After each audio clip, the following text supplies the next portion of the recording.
Okay, so ito, maiba tayo ng konti, no? Alam nyo na Tito ng White Mesa. So ayun, ang dami kong nababasang comments recently about nga dun sa naging issue dun sa pagkapanalo ni Josh Callen ng SB19 dun sa Wish Music Awards, no? So actually yung nakita ko na siya, then di lang ako masyado nag-pay attention kasi ako sa mga nanonood naman dyan sa White Mesa, alam nyo naman na hindi ako masyadong nag as much as possible ayoko mag-comment sa mga ganyang issue, no? Pero this time around dahil nga ang dami nagko-comment and then tinatanong kung ano raw ba ang insight ko about doon. So okay, sige game.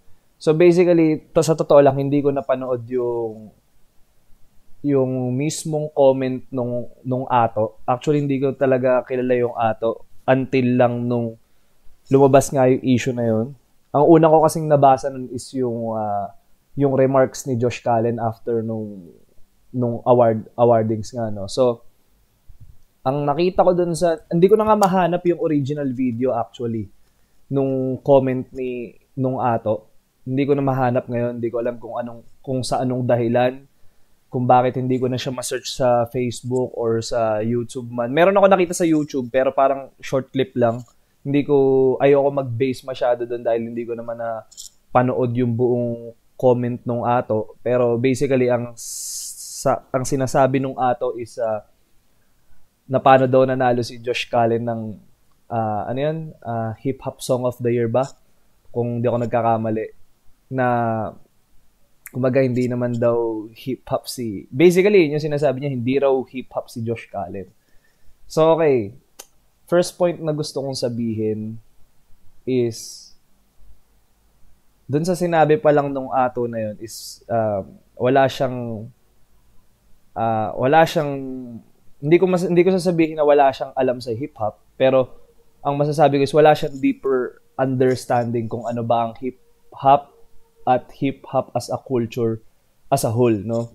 So, sa mga nanonood sa White Mesa, kaya siguro talagang, actually, sa totoo lang, kaya nga, kumbaga, parang 2 weeks ago na nga ata yun yung Wish Music Awards, di ba? So, ngayon ko lang talaga na pag-decidean na gawan or bigyan ng comment yung issue na yun. Kasi nga, as much as possible, ayoko talaga na gumawa ng mga comments about sa mga ganyang bagay. Pero, medyo natap din kasi recently kasi medyo natapik din yung ego ko or hindi ma-ego siguro, yung pagiging hip-hop ko, no? So, ito yan. First point, sa sinabi pa lang nung ato is, wala siyang deeper understanding sa hip-hop, no? Kung dun muna tayo. Hip-hop kasi is a culture, guys. Kultura ang hip-hop, no? Hindi siya bound by music lang or kung ano man, ano yan yung mga nakikita nyo na kung ano man yung nakikita nyo or siguro sa pagkakaintindi nung ato is surface level ng hip-hop yon. So, meron kasing 4 elements ang hip-hop at meron ding 4 core values ang hip-hop. No? Sa mga nakakaalam, yun nga, nung college ako is isa akong dance varsity to, no? Sorry. Sumasayaw ako para sa San Sebastian noon. So, shoutout sa Recolex, no? Nagkaroon kami ng sa side naman ng dancing. Kasi nga, mostly is hip-hop dancers, no? So, meron kami naging example noon is paano raw kung ang sinasayaw na namin is hindi na hip-hop na kanta. So, hindi na raw ba kami hip-hop dancer noon. So, basically, yun parang sa same breath, sa same way, masasabi ko na example yun, no? So, hindi naman porket hindi ka na sumasayaw ng hip-hop song is hindi ka na hip-hop. Basically, no? So, yung sinabi niya na,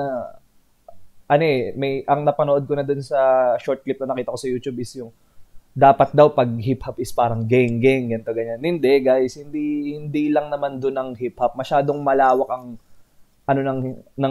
masyadong malawak ang sangay ng hip-hop, no? Sub-branches na lang yan kung tawagin namin. So, dati kasi may mga ina-attendan pa kami mga hip-hop workshops, no? Ini-educate kami when it comes sa culture, hindi lang sa hip-hop music, hindi lang kumbaga kung ano ba yung bumuo ng culture ng paano nagsimula ang hip-hop, no? Kung saan siya nagmula. So, yun nga, kung sa surface level, okay, pag tinanong ano yung 4 elements ng hip-hop, turntablism, graffiti, breaking, tapos MCing, yun yung 4 elements ng hip-hop. Yung 4 core values naman is unity, peace, love, unity, and having fun. So, yun yung 4 core values naman ng hip-hop. So, kung titingin ka dun sa core values ng hip-hop, kumbaga dun pa lang, ang lawak na eh. Kumbaga, may mga certain instances na pwede kang gawing example na, ito hip-hop yan, ito hip-hop yan. Kumbaga, kung doon ka magbe-base sa 4 core values, no? So, yun, wag na natin masyadong mag-dive into dyan. Kasi ako, sa totoo lang, kaya medyo na-alarma ako sa sinabi niya. Kasi, ako, coming from na lumaki ako sa kultura talaga ng hip-hop sa mga nakakaalam, di ba? Nabanggit ko nga dati, is airpat ko is DJ, then mama ko is dancer din before. Kumbaga, lumaki ako talagang sa culture ng hip-hop, no? Kumbaga, hindi lang siya basta lifestyle kasi ang hip-hop eh. Gets nyo? So, yun. Pangalawang point, like I'm loving now. Tryna make this hard on me, tryna make a fool out of me. Walang iba na ginusto, dito ka sa aking tabi. Ayos lang din naman sa akin na ikaw ay sa iba na tumabi.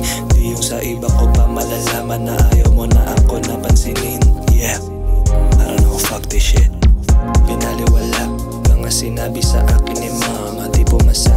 She said that you're so maarte, wag na wag ka madadali sa ganda niya. Kurbahan ng katawan, bandang huli ikaw ay pagtawanan. Just the feeling of her lips touching mine, nagmamadali na siya ay balikan. Totoo pa ba ang sinasabi mo? Isip mo na ba ako'y nalilito? Isipin mo na araw-araw ganito. Ikaw yung dahilan, ayokong huminto. Totoo pa ba ang sinasabi mo? Isip mo na ba ako'y nalilito? Isipin mo na araw-araw ganito.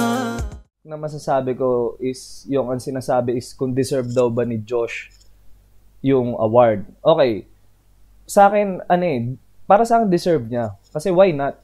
I mean, tulad nga ng sinabi ko, kumbaga, nasanay lang kasi yung mga tao na pag sinabing hip-hop, may certain type of persona, ganito, ganyan. Or, kumbaga, pag sinabing hip-hop, kailangan mukha kang ganito, kailangan ganito yung personality mo, ganito yung blah, blah, blah. Alam yun, siguro, nasanay lang yung mga Pinoy sa ganun, no? Kasi sa ibang bansa naman, di nyo naman makikita na may ganong klase ng branding eh. Like, for example, sige, sabihin na natin si Pharrell Williams. Kumbaga, iba na siya manamit ngayon. Kita nyo naman. So, masasabi nyo bang hindi na hip-hop si Pharrell Williams dahil gano'n na siya manamit ngayon? Kung ang pagbabasihan nyo is looks at music. Kasi pwede nyo rin sabihin na bakit meron namang mga nirelease na kanta si na Pharrell Williams na, example lang may mga nirelease rin naman sila ng kanta na kumbaga sa unang rinig ng common listener, hindi naman tunog hip-hop . So, hindi na ba sila hip-hop nun? Yun yung pino-point out ko. Na deserve nung tao. Tsaka hindi ko na para paliwanag pa kung ano ba yung criterias ng mga awardings na yan. Kasi iba-iba rin ang ang kanilang criteria. So, yung mga tao behind dyan sa mga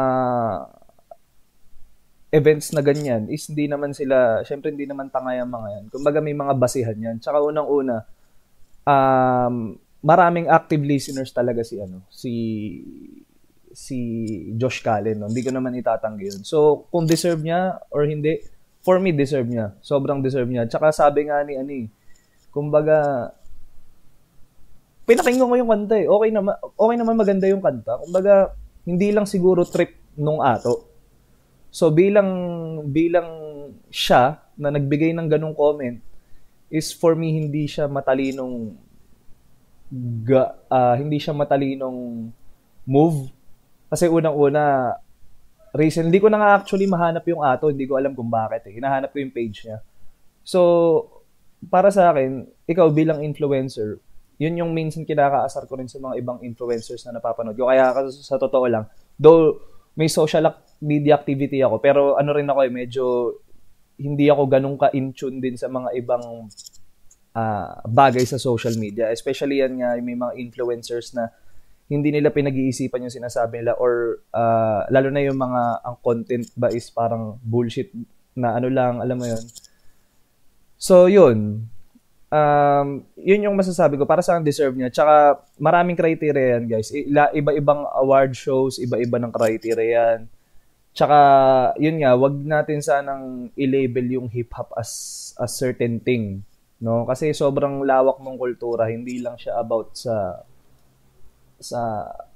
looks na alam niyo yun, sa pinoportray na character, hindi lang din siya about sa kung ano yung sinasabing lyrics sa kanta.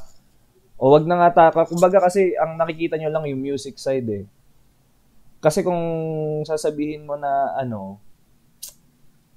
basta hindi mo siya, ang unang-una guys, ang hip-hop hindi siya genre. Ikinokorek ko lang yung mga ibang tao. Hindi genre ang hip-hop.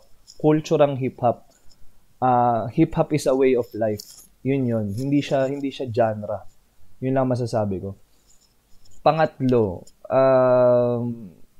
yun nga, yung comment naman ni Josh, no?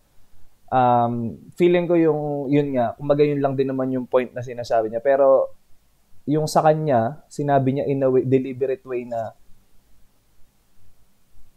coming from him. Kumbaga para sa akin, ano nga yan eh, hindi ko masasabi na tulad nga na sinabi niya, kailangan ba pag hip-hop ka, gento ka. Yun lang yung pino-point out niya na totoo naman eh. Parang halimbawa sino ba? Unang in-example ko si Pharrell Williams, 'di ba? O si A$AP Rocky na lang, 'di ba? Nag-transition siya sa fashion, 'di ba? Lately. Tapos kumbaga yung type of way na pananamit niya hindi na ba hip hop yung ganun. Kumbaga ganun lang din sa music yun, hindi naman porket kailangan may certain type of tunog lagi pag hip hop ang kanta, no. So yun lang, ayoko nang pahabain kasi etong video na to is more on ini-explain ko sa inyo kung ano ba yung essence ng hip hop. Ngayon, kung para sa akin, kung ikikwento ko kung paano ko natutunan ng hip hop, napakatagal na usapan ito, sobrang tagal na alam niyo yun. Kasi dati nagkaroon din ng lalo na nung panahon actually mas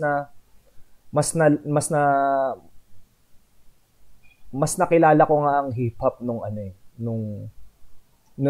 natuto na akong nung sumayaw na talaga ako ng sumayaw nung college, no. Though sabi ko nga kanina lumaki ako sa kultura ng hip hop, pero kumbaga bata ka pa rin noon, kumbaga nakikita mo pa lang yung certain type of way. Kumbaga, though ine-explain naman sa akin, pinapaliwanag naman sa akin ng Airpat na, ito, pag ganito, ganyan. Kasi dati, ang dami ko rin nakasalumuhan tao. Sa totoo lang, na yun nga talaga mga deep-rooted na hip-hop din. Nung panahon naalala ko yung isa sa mga talagang hindi ko makakalimutang event na napuntahan ko nung high school ata ako nun. Hindi ko maalala kung third year high school ako, second year high school, yung reunion concert ng Mastaplan, no? Sa One Esplanade, naalala ko yun. So, yun talaga, nakita ko yung mga talagang mga OG, yung mga lehitimong mga hip-hop ng Pilipinas, no? Lahat ng mga old heads talaga makikita mo dun. Kaya hindi mo rin masasabi na, kumbaga, nandun yung mga, si Enigma, doon ko first time nakita si Enigma. Yun yung unang taon pa lang ng Flip Top eh. Kumbaga, wala pang 1 year ang Flip Top nun. Doon ko unang na-meet si Enigma doon sa concert ng Mastaplan na yun. Tapos, yun, nakita ko yung mga B-boy doon, yung mga DMC, yung mga DJ noon, nandun din, sina Koki nandun, sina MOD. Talagang, basta, guys, yun lang, di ko napapahabain. So, ang pinakapunto ko dito, wag niyong paniwalaan yung comments ni Ato na kailangan pag hip-hop ka, ganito ka, ganyan ka. Hindi lang 'yun ang basehan ng pagiging hip hop, guys. Malawak ang hip hop, at malalim ang hip hop, guys. Kaya nga nakakatuwa lang din na ano 'di ba?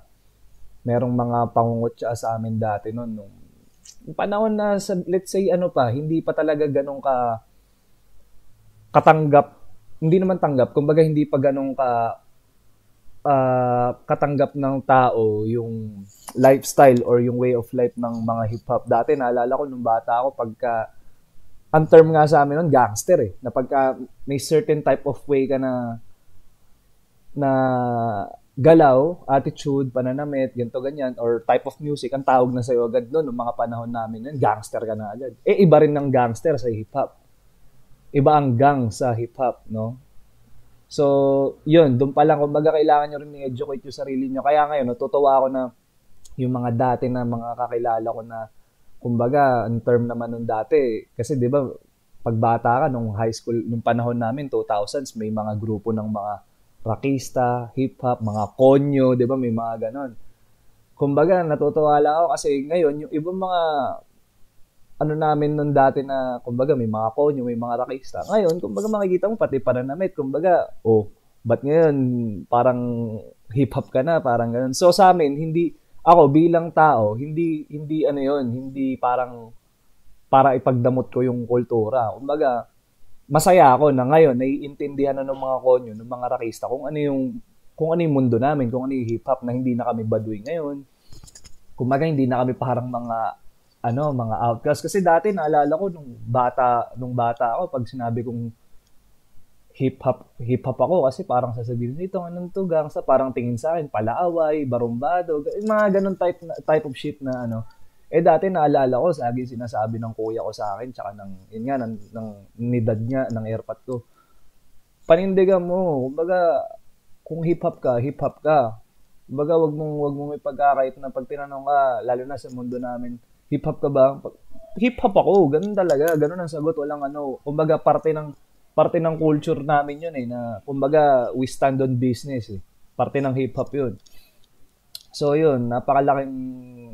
Napakalaking trash comment nung sinabi ni Ato na basta, guys, wag niyo pansinin yun. So, pangalawa tuloy. Basta, congratulations kay Josh Allen, no? Sabi ko naman sa inyo, nung simula nung na-discover ko yung SB19, talagang, di ba, sinabi ko naman, kayo ba, may narinig ba kayong comment sa akin na ganun? Wala, di ba? Sa mga nanonood sa White Mesa, wala. Simulat sa pool, nung una ko pa lang sila na-discover, through comment section lang din. Kumbaga, I gave it a try, napakinggan sila, di ba? Ano sabi ko nun? Kumbaga, lahat sila, kumbaga, full package. Kumbaga, lahat marunong mag-rap. Alam niyo yun? Kumbaga, yun Kasi eto, sabihin ko sa inyo, pwedeng yung P-pop na yan or yung K-pop na yan, sub-branch lang din ng hip-hop yan Pwede ko sabihin na ganun. Diba? Kumbaga, pwedeng nagmula lang din siya sa, kumbaga, influence din ng hip-hop ang P-pop at K-pop, pwede ko sabihin na ganun. Bakit ka mo? Sabi ko nga dati, sa mga nanonood na matagal, naging fan din ako ng Big Bang, no? Isang K-pop group. Ba't sino ba ang mga kinabibilangan ng si G-Dragon?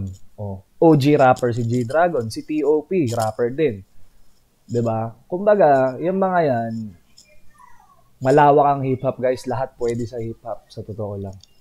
Lahat pwede sa hip-hop. Ngayon, binigyan ko kayo ng konting isipin, 'di ba? Totoo, 'di ba? Si G-Dragon rapper. Kumbaga, kahit tignan niyo yung discography nila nung mga bata pa yan, kumbaga hindi pa Big Bang yan. Kumbaga, hip-hop talaga yung mga yan. Kumbaga, ang influence mostly ng mga K-pop artists, hip-hop. Hip-hop, malawak ang hip-hop, guys. Yung P-pop din, ang influence din yan. Kumbaga, di ba? Sangay-sangay na yan Sangay-sangay na yan. Maraming nabuo dahil sa hip-hop, sa totoo lang. So, ako, sobrang proud ko na since day one, I was a part of the culture, no? Na nakakatuwa din kasi basta pagka kasi kayo sa masaya, makulay ang mundo namin, sa totoo lang. Kumbaga malawak, kumbaga lahat pwede sa hip hop, kumbaga lahat tayo welcome sa hip hop. Walang bias ang hip hop, no. Hip hop nga lang yung kumbaga yung genre na hindi pala genre.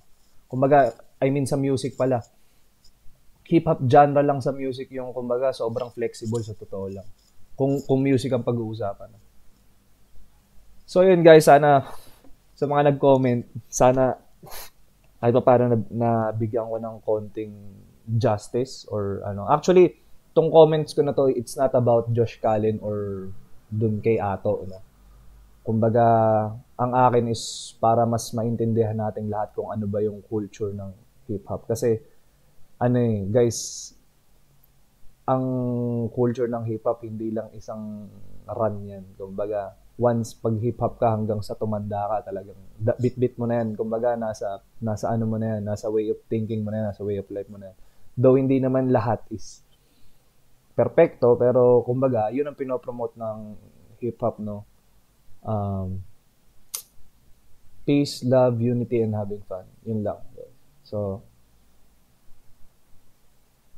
ano nga ba yun? May lyrics si naalala ko may lyrics si Ron Henley na kumbaga malaki ang hip-hop. Basta about sa ganun din.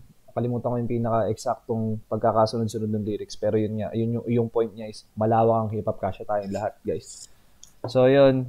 Yan. Yung mga artist na yun yung papakinggan nyo kasi ibig sabihin sila yung may deeper understanding na kung ano yung hip-hop. And hip-hop, yung essence ng hip-hop, kung ano kami as a culture, no?